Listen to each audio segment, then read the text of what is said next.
Here I've got a stack of swatches, each one with the same cable pattern on them. And it's a cable pattern from our antler patterns. Each yarn has a different quality to it, and that affects the way the cables look and feel. So let's take a look at how these different yarns work with cables. The first one is Brooklyn Tweed Shelter, and it's a woolen spun yarn. And I find that the cables have some three-dimensional quality to them, but they lie a little bit flat. And the yarn is very lofty, so it's quite a light swatch, which is quite nice in a sweater or a hat.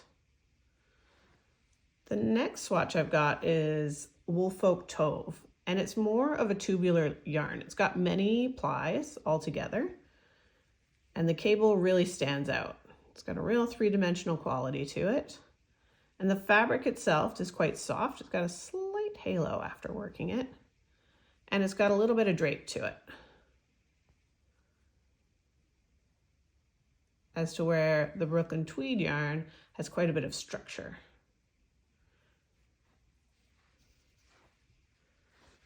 This next one is Durarum Gilliat. It's also a woolen spun yarn in a worsted, and it has sort of the same effect as the Brooklyn Tweed Shelter. It's got cables that have some three-dimensional quality to them, but they lay a little bit flatter than they do in the Tove. It does have a nice drape to it, and it is also quite light. Next up, this one is Magpie Fibers Quartet Worsted, which is a superwash worsted weight merino. And you can see the cables have quite a three-dimensional pop to them, and they stand out quite a bit from the background. And this one's sort of in between. It's got some structure, but also some drape to it. This one is a DK weight yarn from the Farmer's Daughter Fibers called Pishkun. And it's got plies to it, so the yarn has a bit of a textured quality to it, and that translates into the cables as well. The fabric has a little bit more texture than the other yarns. It's also quite a lofty yarn, so it's a little heavier than the woolen spun, but it has a fair bit of structure to it. And last, we have La Bien-Aimée sock yarn and a fluffy yarn, a mohair silk, held together. And this one, you can see the cables are quite flat, not a lot of three-dimensionalness to them.